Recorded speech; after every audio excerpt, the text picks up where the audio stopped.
Hello and welcome to Hash Rate. My name is Mark Jeffrey, and my guest today is Publius of Bean. But before we begin, I want to give a shout out to our partner, crypto exchange MEXC. Get up to $4,100 when you sign up using my link in the show notes on YouTube. MEXC has over 1,500 coins, which is kind of a lot more than anybody else. And they have all the cool 3x leverage coins, and you can use them in the United States. So MEXC, use the link, sign up. I love it. Go for it. Okay, so welcome Publius to the show. How are you doing? Doing well, Mark. Thank you for having us. My pleasure. Thank you for being on. So let's set the stage a little bit for people who don't know about Bean and decentralized stablecoins. And I think I want to start today with USDC. So the big news over the last kind of 48 hours is that Circle bricked USDC. So these are coins that are in remote wallets on at people's homes, right? So USDC, in connection with a sanction that was released against Tornado, right, which is the mixer that people use, basically to launder crypto, right, a lot of times, or for privacy. I mean, it's used for both. And this action was ostensibly to stop hackers who had stolen money in North Korea. But I think that, the sort of what's significant about this is that it's really the first time that we have seen crypto remotely bricked on a mass scale. So while this was ostensibly for legitimate law enforcement, it woke a lot of people up to what a malevolent government could do with that same power. So, Justin Trudeau in Canada, maybe with, protesting truckers, or China just on sort of an everyday basis. So with that in mind, tell us about what a decentralized stablecoin is and why this could not happen with that.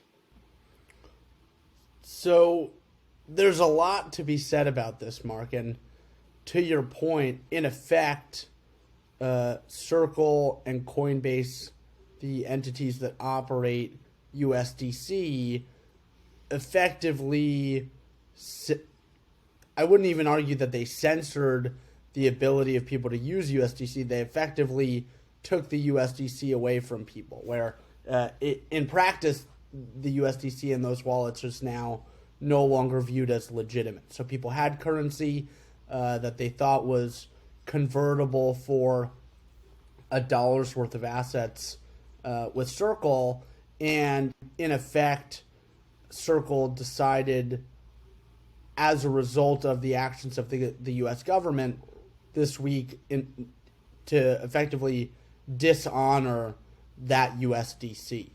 And so there's a couple questions that you're really asking. I think the most fundamental is a question of whether dishonoring, which in effect is censoring certain users, whether that's something that's good or bad, and whether that's something that should exist.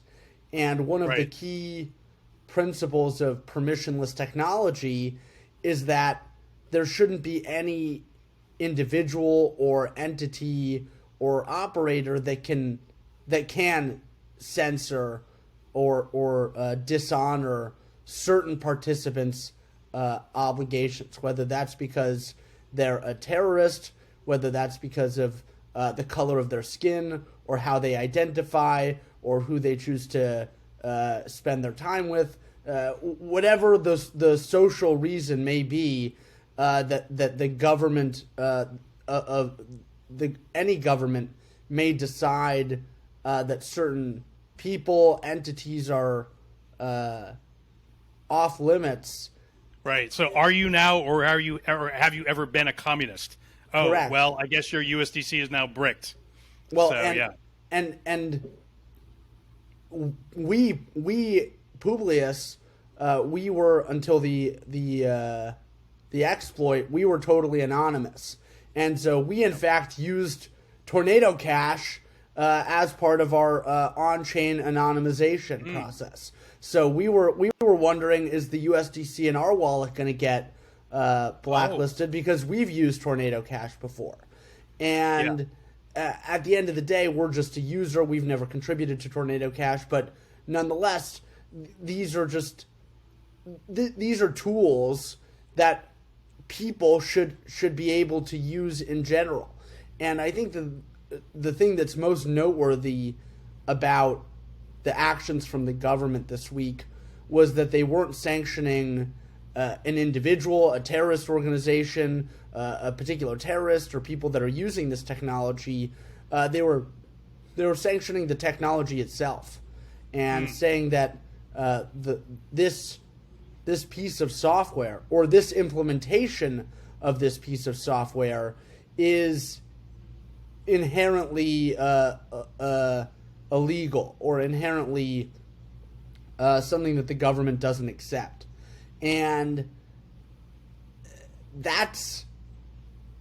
Is that the first time that's happened to you? To my knowledge, that is the first time. I mean, I can't think of another example of that. I'm not a lawyer, but to my knowledge, this is new precedent.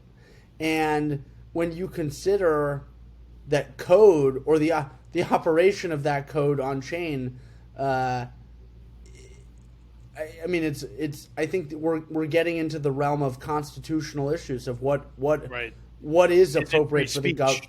Yeah, I mean, in our case, we would argue that we certainly had the right to publish the Beanstalk code in a public setting, whether that's in a book or on the Ethereum blockchain where it's immutable. We would argue that we have that right, the right to free speech and to express ourselves.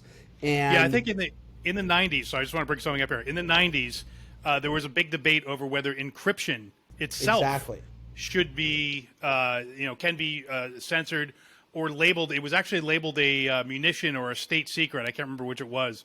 But some of the cypherpunks back in the day would actually wear the algorithm on their T-shirts as they walked through an airport and went to a foreign country, thus exporting a munition, right? Just to prove the point that shouldn't be the case. And I think where that ended up was, code was free speech, and so it could not be labeled a munition. I think that's how it ended up.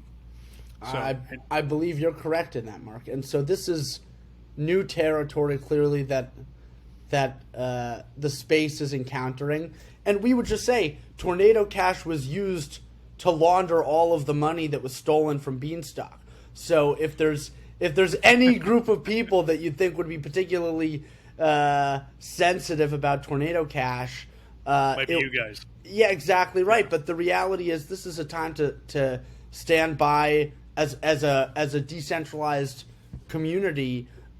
This is a time to stand by our principles, and the principles of the right to privacy and the right to access this permissionless technology is under fire right now.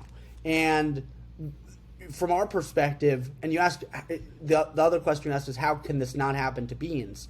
Well, first off, in the case of Beanstalk, there is no single entity or individual that has control over the system. Let me actually stop you right there, because a lot of our listeners may not know your story. You know, they know it's a decentralized stablecoin, but let's talk a little bit about what that is first, and then let's come back to this. So you guys created, so first of all, regular old, version 1 stablecoins are Tether and USDC, and that's basically, there's a bank somewhere, like Bank of America, and if you've got $1 billion in Bank of America, you issue $1 billion worth of your token. And do we know whether that $1 billion is there or not? We don't really know. There's no way we can check. It's not on chain. We have to take you at your word. And there's some debate of whether Tether, that money is really even there. Some people doubt that it is. I personally think it probably was low at some points, but it's probably okay now. USDC tends to be more highly regarded in trust anyway, that the money is actually there. But that's sort of version 1 of doing that. What you guys at Bean did was you created a fully decentralized stablecoin so that it is collateralized in an entirely different way using crypto only, and we can go check on chain to see what's going on. Sorry, collateralization is the wrong. It's an algorithmic stablecoin. My mistake. And we'll get into exactly how the mechanism works, but we can basically see the state of your entire system transparently at any time. So it's a little bit different from the sort of traditional 1.0 stablecoins in that sense. And you guys released it. You had great success. It started growing very fast, and then you were hacked, and that sort of it might have killed you, but you then figured out a plan to come back. We're going to talk about all of that. So any comment on that, on my description so far? Have I got it right? So far, so good, Mark. Okay. All right. So so let's talk about. So tell us what. So just tell us what Bean is, in your own words, just so for people who don't know, tell us what it is and where it's at right now. So Bean is the stable coin issued by Beanstalk. And Bean, as you said, it's not quite collateralized. Beanstalk doesn't use any collateral to create value of a bean, but instead Beanstalk is backed, beans are backed by the credit of Beanstalk. And so what that means in practice is that anytime the bean price is too low, anytime there's an excess of supply of beans on the market, Beanstalk tries to borrow beans from the market in order to remove the excess beans from the market and return the price to $1. And so when we say beans are backed by the credit of Beanstalk, the point is that as long as Beanstalk is viewed as credit worthy, as long as Beanstalk is able to borrow beans from the market, then Beanstalk should be able to retain the bean price at $1. Okay, so what determines whether a bean is $1 is if in curve, this is in my mind, so you tell me if I'm getting this right or not. In my mind, if on curve, which is sort of the largest exchange for stablecoin to stablecoin for reasons that it's just far more efficient in curve. I'm not going to get into how the magic works, but just it is. If I can trade $1 worth of USDC or Tether or Bitcoin or Ethereum for $1 worth of bean, then that bean is worth $1. And so the way you maintain that peg is it's a simple exercise in supply and demand. If there's too much bean on the market, you want to incentivize people to lock it up into something sort of like treasury bonds on your end, where it takes it off the market so you know it's not going to be traded or sold. So you reduce the supply, which brings the price down, right? Or the opposite, if you don't have enough bean on the market, the price is too high, then you want to incentivize more bean to flood into the market. So at that point, you start rewarding the people who had previously taken bean out of circulation with more bean, which brings the amount of bean up and brings things back into equilibrium. If I got that right?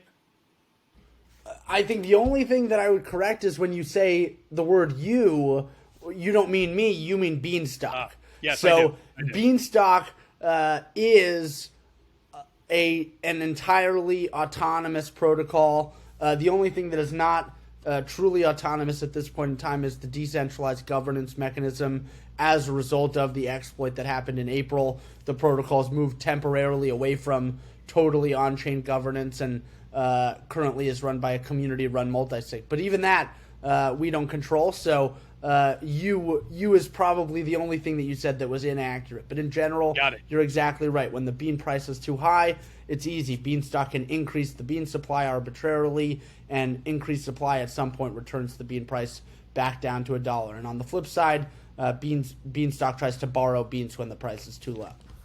Okay. So it's effectively it's kind of similar to what the Federal Reserve itself does, just on a smaller scale, right? And the Federal Reserve is doesn't always do a good job, but it tries to keep $1 more or less worth the same, right? And so it has treasury bonds that it offers to take, money out of circulation for some period of time, which they then, give you more money that they print in the background at some point in the future. So it's, you're not really that far off from quote unquote, real money, or I should say traditional money.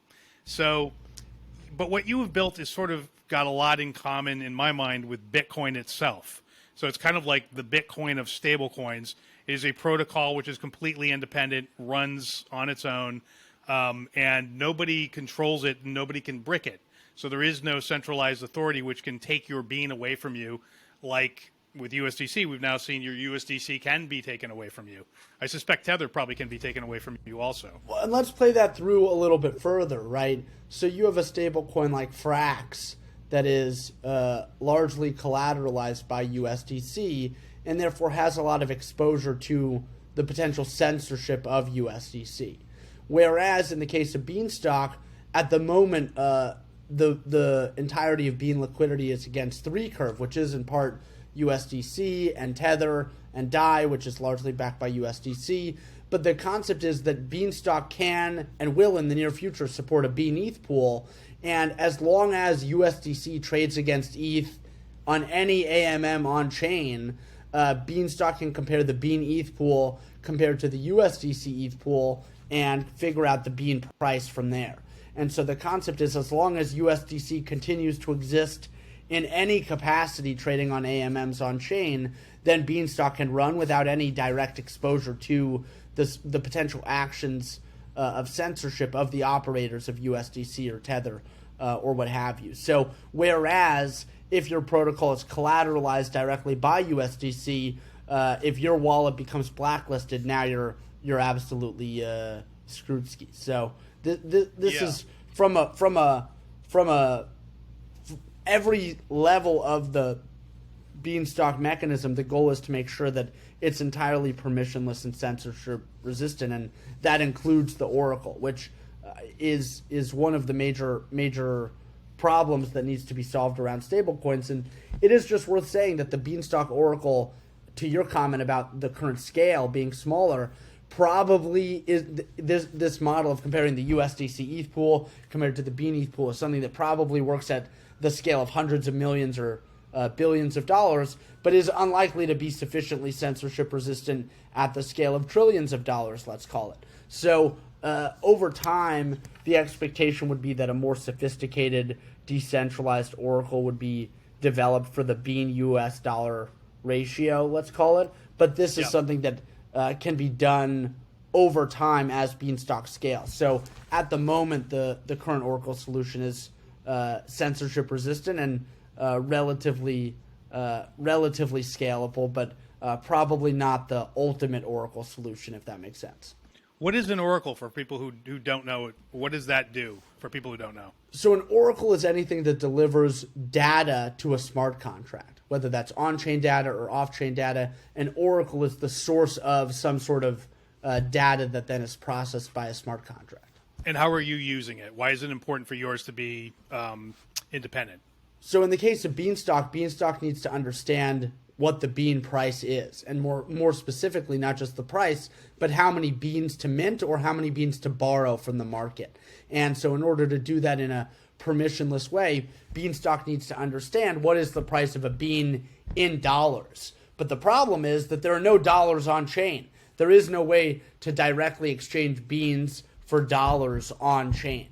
So you're saying fiat dollars, like actual dollars, cash, money that you'd hold. Some people think Tether is dollars, right? So not that. We're talking about fiat money. Actual dollars. So the next best thing would be to go beans to USDC. But if you only have a Bean USDC pool, that can be censored, right? Because USDC Circle can blacklist that pool pretty easily.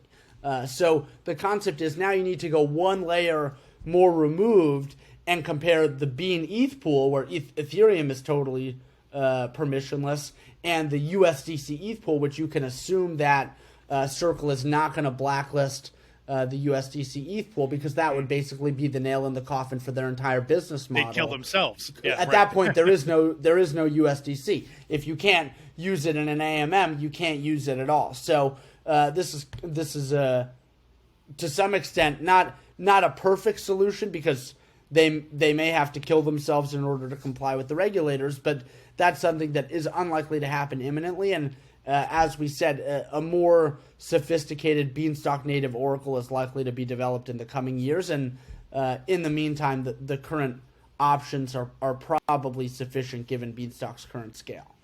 Right. So I want to go back for a second, and thank you for that explanation.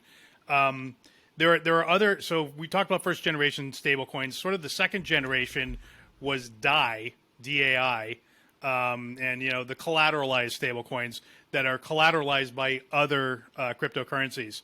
So DAI is collateralized by a basket of things that largely end up being USDC, to the point where some people call it wrapped USDC as a joke, right? So, but there is some truth to that, right? So, and then the other big one is Frax, right? Which I really like Frax, but it also is largely backed by USDC under the hood as part of its sort of basket of currencies. MIM, which is another stablecoin, is probably more sophisticated than those two in some ways, in my mind.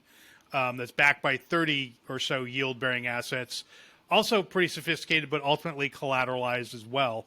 And you are not collateralized, so those things that are collateralized largely by USDC are susceptible to censorship. USDC gets censored. The USDC goes down, they go down also. So they're sort of linked at the hip. They're not separate. You are separate from that universe.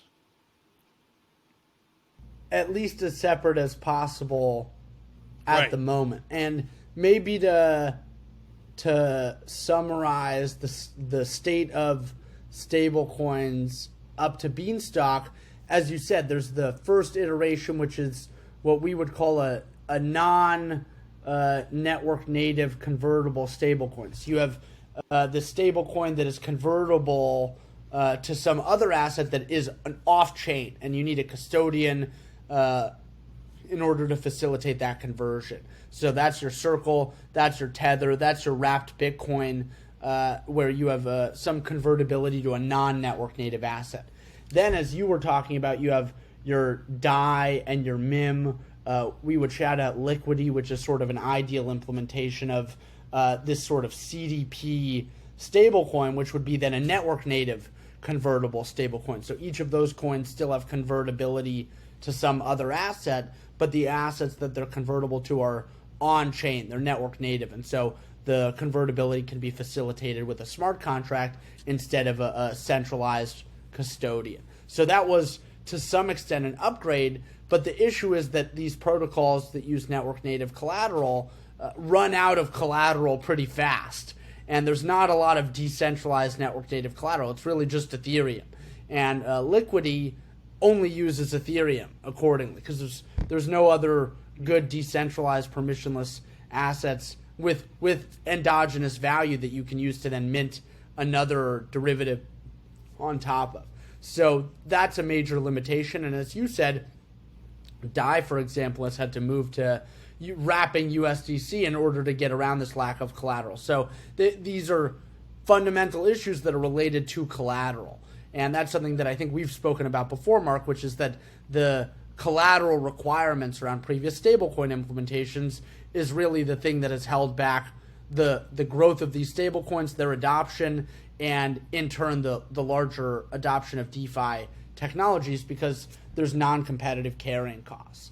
And so Beanstalk, instead of using collateral, recognizes there's not enough collateral to go around, and instead tries to use credit and its ability to borrow beans to create stability without the use of any collateral.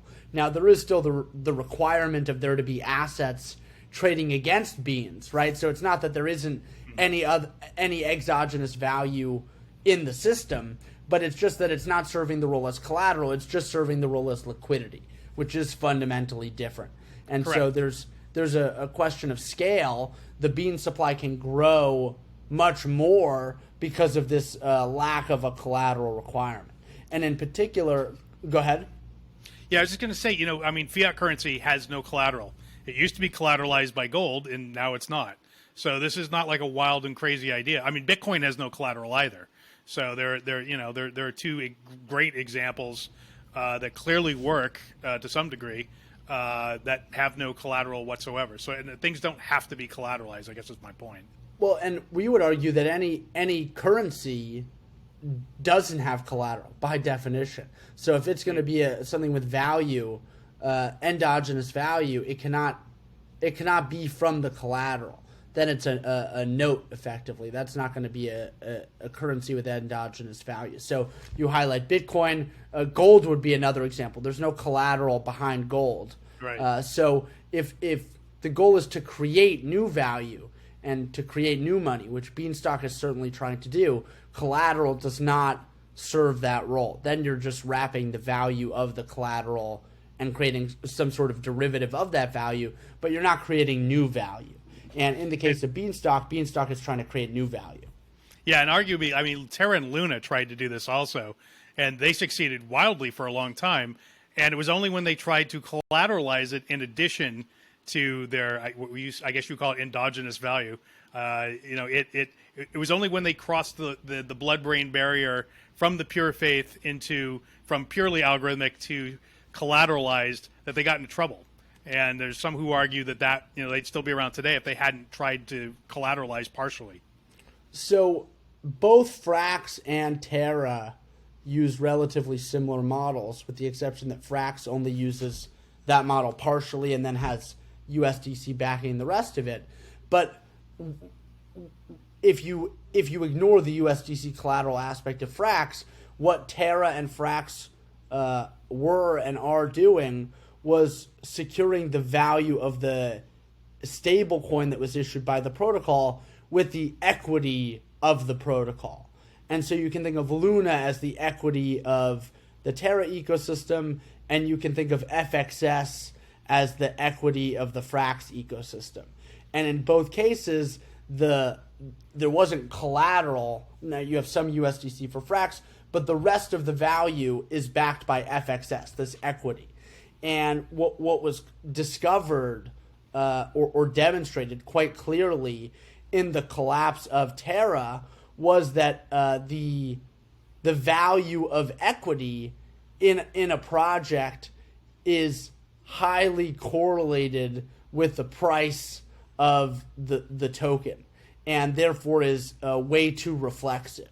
So the concept of using equity was effectively, and it's not to say that it can't be done, but current implementations of using equity to create that endogenous value have failed. And to some extent that makes a lot of sense, because equity is speculative value. And speculative value is destroyed during these bank runs, and certainly over the short term, you have equity that is fungible, and during a bank run that becomes incredibly unattractive to hold. And if that's the thing that is creating the value of the system, it's way too reflexive to serve the purpose of a stable coin. So Frax, it seems, is moving away from this model to some extent, and is now trying to shift to having FXS serve as some sort of credit mechanism, where now Frax is going to be partially backed by outstanding loans. So this is a shift towards a debt-based or a credit-based model, which is much more in line with how Beanstalk works, which all of the endogenous value is created fundamentally from the debt of the protocol. And unlike equity, where people are all holding this equity, and the equity in theory entitles them to some sort of future growth, in the case of Beanstalk, you have lots of ecosystem participants that are holding debt, and the debt is worth something only in the case where Beanstalk succeeds. And so you have a fundamentally different relationship where the people are holding the liabilities of the protocol and are therefore inclined to support it. Whereas in the case of an equity-based model, you have people holding the speculative future growth of the system. So in the case of Beanstalk, the debt only becomes paid off in the case of there being future growth. But holding the debt versus holding equity, it is a fundamentally different relationship. And Beanstalk seems to have demonstrated quite clearly that the debt-based model is a more anti-reflexive one than the equity one. So one thing that struck me about your design, or Bean's design, when I first started looking at it, that I really liked, was that there is only one coin. There's only one coin in the entire system, right? Terra and Luna and all these other things have other coins, what you call the equity coin. But Bean only has Bean. There's only the stable coin, and then there's the smart contracts that do things with the stable coin. But that's it. There's no other coin. And so Bean is always worth $1, right? So it's a much cleaner, better design, I think, because of that. Well, and there is a governance token within the Beanstalk ecosystem, stock, but the only way to acquire stock is by holding Bean exposure. And go ahead. Sorry, I should have said liquid coin. I apologize. So yes, there is stock, but it's not liquid. But even in the world where stock became liquid, the point is that and you're saying stock with an L, just so people know, because it sounds like stock. Well, it's a play on words. Right? So it's a play on words. Yeah. So STALK is the governance token, but it sort of also functions, as it's a governance token. So it models equity in that regard.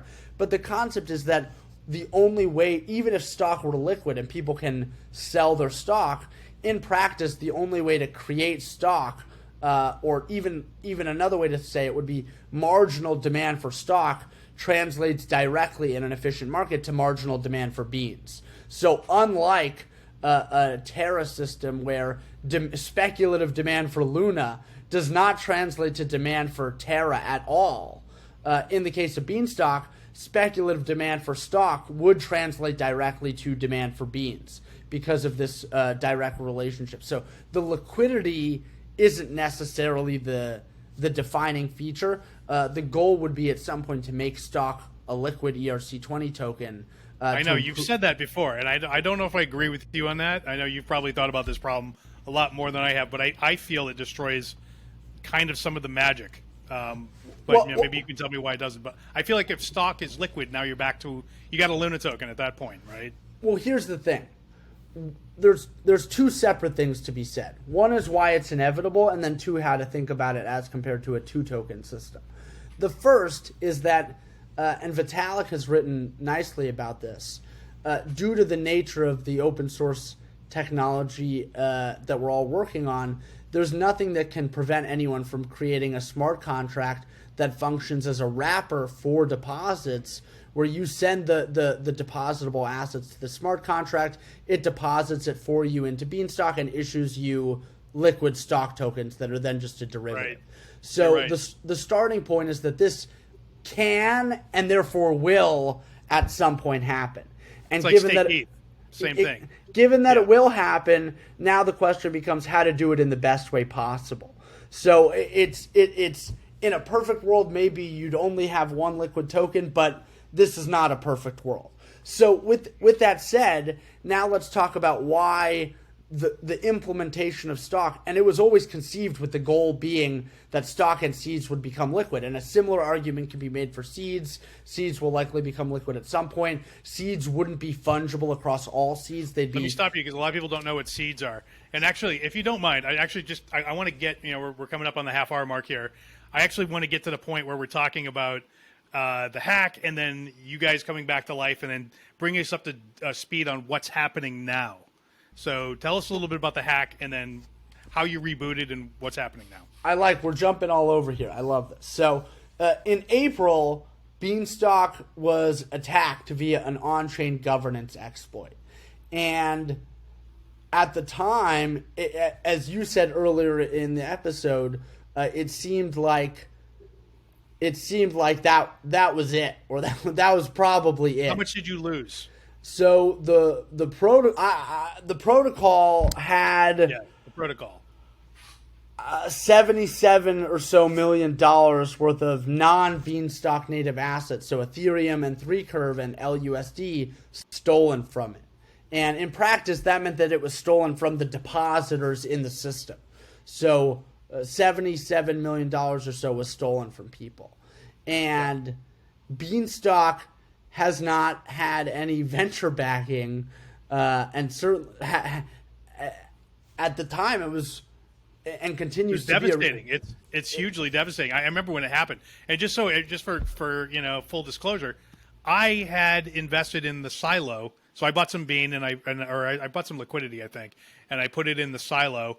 And so I was basically, and I was playing with your system in kind of every dimension that could be played with. And I was really impressed by what I saw. And it was like a week later is when the hack happened. So I was one of those people that got money stolen from them as a depositor. So, but anyway, please continue. So anyone that had exactly right, anyone that had assets in the silo had them stolen. And so over the next 6 weeks, this happened in April 17th. Over the next 6 weeks or so, the DAO put together an action plan, a plan to proceed, voted on it, approved it, and on June 6th, the barn raise started, which was a sale of fertilizer, a new type of debt in the system, which was proceeds from the sale of fertilizer were used to recapitalize Beanstalk. And there were there were three buckets. There was the people who were in the silo, that was me. Then there were the people who were in the pod line, and that's effectively the debt of the system. So there was them, and so you created a third class of creditors, I guess, who bought the fertilizer. Am I correct? So there's like a third tier now. You had to introduce it in order to recapitalize the system, and then reboot all three kind of at once, and then move all three forward in unison, correct? Generally, that's exactly right. So now there's a third piece that is distributed for each of the bean mints. So previously it was that half of all bean mints went to silo members and half went to pod holders. Now it's a third, with a third going to fertilizer token holders. And so Beanstalk was able to sell about a little over $14 million worth of fertilizer prior to replant, which happened on Saturday the 6th. And so 4 days ago from when we're talking right now. Well, to be more specific, the replant actually happened like 36 hours prior to that, but the unpause happened on Saturday the 6th. So this was all in the past week or so. But yeah, actually about a week ago from right now when we're talking was when the replant happened, Mark. So quite recently. And since then, Beanstalk has continued to sell some fertilizer. I think now it's up to like 17 million or something like that has been sold. Wow. And since Beanstalk was unpaused on Saturday, so it's been about 5 days, maybe 4.5 days, Beanstalk has returned the bean price to its peg numerous times, crossed it over, I think, over a dozen times now at this point, and the volatility has been pretty low. So we saw the price go as high as $1.16. That was a function of the slow ramp up to the peg maintenance model, so people could buy and sell beans, but there was no beans to be sold at the time, so there was only buy pressure. Price went up to $1.16, but then as the peg maintenance mechanism ramped up, the price quickly returned to $1. We saw a sell-off down to 97 cents, but that was as low as the price has gotten so far. Yeah, it's going to be some volatility as the engine fires itself back up, but no big deal ultimately, and not that bad actually so far as these things go. So that's really great. So you roughly 70 million lost, now roughly with 17 million of recapitalization, and it appears to be working great and it's up and running. If I had put 10K into the silo, and I know you basically everyone in the system previously, so somebody like me who had some money in the system, we all had to take a haircut. Like there's no other way to reboot the system, right? So we all took a haircut. If I had 10K in the silo, what do I have now post haircut? Is just estimate. So you got two different things. One is that you got all of your old assets have been redistributed to you in the form of unripe assets. So there's a ripening process, which is sort of a vesting as the fertilizer is paid back in order to align your incentives as an old holder with the new holders. So there's some question of you have unripe assets that are ripening over time and accruing value, but then you're also continuing to earn bean seniorage as a function of the fact that you held stock and seeds and you still are a DAO member. So I think as we're talking right now, if you had $10,000 in the silo, you'd probably have a little over $100, maybe $200 at the moment, a little under that. So no one has been made whole just yet, but it's only been a couple of days, and the hope is that over time, if Beanstalk continues to be credit worthy, that it will be able to make everyone whole and then some. Yep. Okay. Yeah, I totally get that. And just to be really clear, I mean, look, you guys, when this happened to you, you could have chickened out. Nobody knew who you were at the time. Like, you guys were still anonymous. You could have just run away and just said, well, that sucks. I'm sorry you guys all lost money. But you did not do that. You very bravely unmasked yourselves. Came out and talked to everyone, answered everyone's questions. Dude, that was hard to do. That was hard. I know it was. And you're young. It's like you don't have like that's, dude. That was a very brave, and I salute you for that. That was awesome. And then on top of that, then you guys got energized about fixing it and figuring out a way to come back, and you did it. You got $17 million of new interest in the system, and got it up and running and found a way to make it live and breathe again to the point where it may make everyone whole and it may make everyone more than whole. So just my hat is off to you. So thank you for all of that. Well, you're giving us far too much credit. The reality is that there was an amazing set of contributors that really stepped up to the plate across the Beanstalk DAO, and we're at the point where Beanstalk is so much more than Publius, and so while in that moment we certainly felt the need to step up and make it clear that we had nothing to do with the attack, and that we continued and continue now to believe in Beanstalk and its potential. And the reality is that the response from the DAO and community was what made the difference, not us. So we just feel very grateful to be a part of a growing community and ecosystem that is, we believe, working on something that's going to hopefully really change the game. Thank you for that. Okay, well, we're up to about the 40-minute mark here, so I want to start wrapping this up a little bit. What do you want to? Is there anything you want to add? Is there anything I should have asked you that I didn't? Now's the time. The reality is, Mark, this is still early days, and there's a lot that we're going to continue to learn about the system over the next days, weeks, months, God willing, years.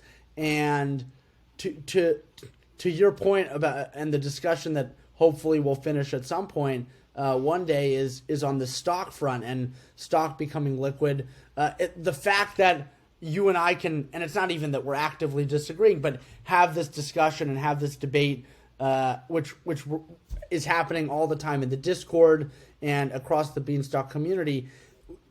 The point is, Beanstalk is very much still an experiment and still in its early days. And there's a lot to the model that can be refined. There's a lot about the model that we all collectively don't understand yet. And there's some edges that can certainly be sanded down and smoothed out. And this is a work in progress. So in general, we're excited by how the model has demonstrated its efficacy over the past year plus, over the past week or so since the replant. And this is as we've written about, this is a type of system that works until it doesn't work. And therefore, every day, every hour that the system continues to run as intended, or generally as intended, is a huge success in our eyes. And it's hard to... Life is too long if you're counting the wins every hour. So perhaps that's not the exact point. But the concept is that as we're still just about a little over 100 hours after the peg maintenance mechanism being turned back on, and therefore it just today reached its full implementation. There was a 100-hour ramp-up schedule. So as of today, it's on, functioning 100%. It's very early. So we're excited to see and get to watch this in real time, and hopefully have the opportunity to continue to iterate on the model. And we're grateful for community members like yourself that are welcoming us on your platforms and helping share a little bit about Beanstalk, because this is something that is a community first thing. And the more that we can all do to have this discussion in different forums and welcome new people to come and raise their voices and opinions about some of this, because this is all new stuff. It's, perhaps I'm rambling here, but we're excited, and this is all an exciting opportunity and time from our perspective. Well, thank you so much for coming on, Publius. I know it's been a rough day. I know you've had personally a rough day, so I want to thank you for making the time to come on the show. So this has been Hash Rate. My name is Mark Jeffrey. We'll see you next time. Take care, Mark.